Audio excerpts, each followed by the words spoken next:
Amphan ঝড় আমাদের বুঝিয়ে দিল জীবনে বেঁচে থাকার জন্য বিলাসিতার কোনো দরকার হয় না। আমাদের বুঝিয়ে দিল যে আমরা অক্সিজেন ছাড়া বাঁচতে পারবো না। তাই তো প্রকৃতি এত রোষ আমাদের উপর দেখালো।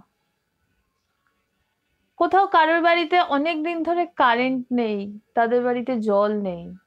আবার প্রত্যন্ত গ্রামে বাসস্থানটুকু নেই, মাথার ছাদ নেই, খাবার জল নেই, কিছুই নেই। জানি না প্রকৃতি আর কতদিন এইভাবে আমাদের পরীক্ষা নেবে।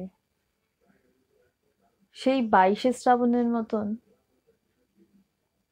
কিছু কথা, কোনটা লাক্সারি আর কোনটা নেসেসারি, এটা আমাদের মনে হয় প্রকৃতি বুঝিয়ে দিল, খুব ভালোভাবে বুঝিয়ে দিল। সেটুকু তোর অনেক আছে, যেটুকু তোর আছে খাঁটি। তার চেয়ে লোভ করিস যদি, সকলই তোর হবে মাটি।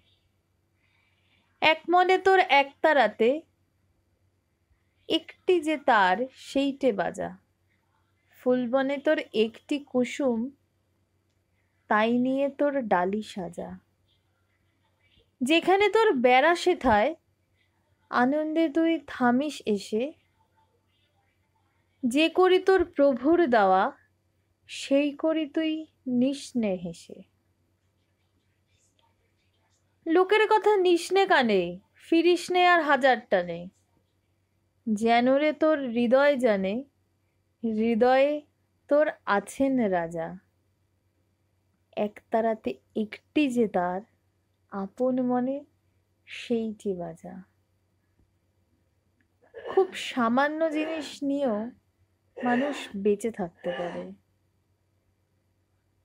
অনেক দিন আগে হলেও ঠাকুর এরকম ভাবে বলবো না, খুব সুন্দরভাবে জিনিসটা বুঝিয়ে রেখে গেছেন। সীমা নাম, কবিতাটির নাম সীমা, লিখেছেন রবীন্দ্রনাথ ঠাকুর খেয়া কাব্যগ্রন্থে। ধন্যবাদ।